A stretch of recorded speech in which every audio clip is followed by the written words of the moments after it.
दोस्तों अभी मैं आ गया हूँ अलापुड़ा या फिर अलप्पी, जो कि केरला का सबसे ज़्यादा, केरला को कहा जाता है गॉड्स ओन कंट्री। और ये केरला का सबसे ज़्यादा खूबसूरत डिस्ट्रिक्ट है, शहर है, जिसे अलापुड़ा, अलापुज़्ज़ाहा और अलप्पी के नाम से जाना जाता है। यहाँ पर कुंडुमपुरम एक बुज़ुर्ग की दरगाह है और ये मस्जिद से बिल्कुल पीछे की तरफ रास्ता है। तो कुंडुमपुरम जो दरगाह है उस तरफ मैं जा रहा हूँ। एक सबसे बड़ी पेचीदा बात यह है कि उनकी हिस्ट्री किसी को नहीं मालूम है, लेकिन वो एक एंशियंट, एक ऐतिहासिक और बहुत पुरानी दरगाह है। कुछ लोग यहाँ के कहते हैं कि वो सहाबा हैं। तो आइए उस दरगाह की हम ज़ियारत करने चलते हैं। तो दोस्तों कुंडुमपुरम दरगाह की तरफ मैं जा रहा हूँ और मस्जिद के रास्ते से यहाँ बिल्कुल मैं स्टेशन के करीब हूँ और स्टेशन के करीब ही ये पूरा मुस्लिम एरिया है केरला का। और केरला का जो ये अलप्पी ज़िला है, ये सबसे ज़्यादा खूबसूरत है। वेनिस ऑफ इंडिया के नाम से इसे जाना जाता है। और वेनिस ऑफ इंडिया क्यों कहा जाता है कि ये बिलो सी लेवल है, मतलब समंदर का पानी ज़मीन से ज़्यादा ऊपर है। और अभी मैं वहाँ का भी वीडियो बनाऊँगा, बहुत खूबसूरत है। बोट्स वगैरह, केरला का जो टूरिज़्म है इसी से फेमस है। और यहाँ का जो टिपिकल डांस आपने कलर पेंट करके चेहरे पे जो किया जाता है वो यहीं का है। दोस्तों एक चीज़ ये है कि सहाबा कराम के ज़रिए यहाँ पर इस्लाम आया, तो डायरेक्ट इसी ज़बान को उन्होंने सीखा और अरबी ज़बान का यहाँ पर प्रचार किया। तो ये कुंडुमपुरम दरगाह पर मैं आ गया हूँ और जो भी यहाँ पर सहाबाओं की मज़ारें मैंने अभी तक देखी हैं, तो इसमें अभी तक मैंने केरला और कोंकण क्षेत्र की ये चौथी मज़ार है। तो यहाँ मज़ारों के जो साइज़ है वो बहुत ज़्यादा बड़ा है। तो ये है कुंडुमपुरम दरगाह और यहाँ पर अभी वैसे कोई मुजावर वगैरह तो नहीं दिख रहा है और यहाँ से अभी लॉक्ड है। तो जब मुजावर लोग आएंगे तो यहाँ का मैं अंदर का आपको वीडियो बनाकर बताऊँगा। तो ये आप देख सकते हैं कि काफ़ी बड़ा साइज़ है और बता रहे हैं यहाँ के लोग कि इतना मालूम है कि वो सहाबा की कब्र है। अब वो सहाबा कौन है ये बिल्कुल भी नामालूम नहीं है। अलप्पी में वो आए थे कलमा तौहीद और अल्लाह से मिलाने के लिए लोगों को, और यहीं पर फिर उन्होंने अल्लाह पर्दा किया और उसके बाद उनको यहीं पर ही दफनाया गया था। तो कुंडुमपुरम दरगाह का ये वाला है जहाँ से आप डायरेक्ट इंटर हो सकते हैं। और ये हमेशा एक टिपिकल जो केरल स्टाइल के अंदर ही यहाँ पर सारी इमारतें होती हैं, तो उसी अंदाज़ में इमारत थी। और आगे की तरफ जब मैं बढ़ूँ तो अब बिल्कुल रेलवे स्टेशन के पास में ही हूँ मैं यहाँ पर, और यहाँ से भी एक मेन एंट्रेंस है। तो ये पब्लिक कम्युनिटी के हिसाब से कुंडुमपुरम दरगाह का ये वाला हिस्सा जो है इस्तेमाल किया जाता है। यहाँ से ये मेन गेट है, तो यहाँ से भी एंट्री हम लोग कर सकते हैं।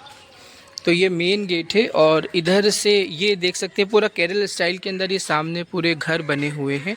और कुंडुमपुरम जो दरगाह है वो बिल्कुल इस जो एरिया है, कॉलोनी है, इस कॉलोनी के अंदर ही बहुत सालों से मौजूद है। बस लोग यही जानते हैं कि ये एक सहाबा की दरगाह है, ऐसा इन लोगों ने बताया है। और उनको इसके अलावा कोई इन्फॉर्मेशन नहीं है कि बहुत ज़्यादा एंशिएंट है और कोई सहाबा आए थे सच्चे खुदा से मिलाने के लिए। तो यहाँ देख सकते हैं आप, सिर्फ मलयालम भाषा में ही लिखा हुआ है, क्योंकि जो इस्लाम, जैसा कि मैं बता रहा था कि केरल हो या फिर मलेशिया हो, इंडोनेशिया हो या फिर तमिलनाडु हो, तो वो उन्हीं की भाषा के अंदर इस्लाम, जो ताजीर आए थे, प्रीचर्स आए थे, प्रचारक आए थे इस्लाम के, मुबल्लिग आए थे, दाई आए थे दावत देने के लिए, तो उनका निज़ाम यही था कि वो जिस भाषा, जिस देश में जा रहे हैं उसी की भाषा सीख कर उन्होंने कलमा तौहीद को फैलाया। तो ये जो सहाबा हैं जिनके बारे में बताया जा रहा है वो भी यहाँ ऐसे ही आए थे। मालिक बिन दिनार का मैंने एक वीडियो बनाया है, एक और आगे भी एक और बुज़ुर्ग का मैं वीडियो बनाऊंगा। तो यहाँ जितने भी बुज़ुर्ग हैं इस तरह से ज़्यादातर सहाबा, ताबईन, तबे ताबईन ही आए थे। अब दोस्तों सहाबा के बाद में जिन्होंने सहाबाओं को जिनके हाथों कलमा पड़ा उनको ताबईन कहते हैं, और जिन्होंने ताबईन के हाथों कलमा तौहीद पढ़ा, सच्चे खुदा को जाना, उन्हें तबे ताबईन कहते हैं। और उसके बाद में फिर सूफ़ी बुज़ुर्ग माने जाते हैं। तो इनके बारे में कहा जा रहा है कि ये एक सहाबा हैं। और जैसा कि मैं बता रहा था कि कल्चर बिल्कुल भी नहीं छोड़ने दिया गया है। तो यहाँ का भी आप देख सकते हैं कि जो एक वैदिक और जो जैन और इंडियन फ़िलॉसफ़ी है उसके हिसाब से जो चराग जलाए जाते हैं ये उसी अंदाज़ के अंदर यहाँ भी है।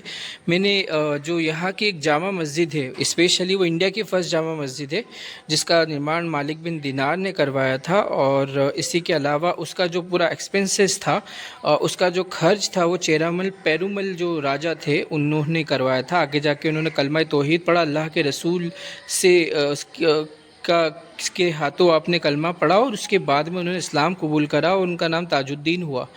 तो ऐसे करके ही मैंने एक पूरी वीडियो बनाई है उस मस्जिद की, ज़रूर देखिएगा आप। और यहाँ पर अभी ये बुज़ुर्ग रहमतुल्लाह अलैह का मज़ार मुबारक है। स्पेशली मैं एलेप्पी आया था कि ये वेनिस ऑफ इंडिया ये वाला हिस्सा दिखाने के लिए, और यहाँ पर जो बताया गया था कि वहाँ पर भी स्टेशन के पास एक दरगाह है, तो मैं यहाँ पर पहुँचा और ये पूरा मुस्लिम क्षेत्र है। तो आई होप कि ये वीडियो आपको अच्छा लगा होगा। जैसा कि मैं आपको बताते आ रहा हूँ कि I am travelling all over India just to tell you the real history of India. So I just request you please like, share the video and subscribe the channel. और इसी के साथ में अभी मैं त्रिवेंद्रम जाऊंगा और त्रिवेंद्रम में एक बुज़ुर्ग जो हैं सूफ़ी उनका मज़ार है, उसका मैं वीडियो बनाऊंगा। तो और जामा मस्जिद है वहाँ की, त्रिवेंद्रम जो है केरला की राजधानी है, तो वहाँ का भी मैं लास्ट वीडियो बनाऊंगा। फिर मैं कन्याकुमारी पहुँचूँगा। So thank you for watching, keep smiling, जज़ाकल्लाहु खैरा, अस्सलामु अलैकुम व रहमतुल्लाहि व बरकातुहू।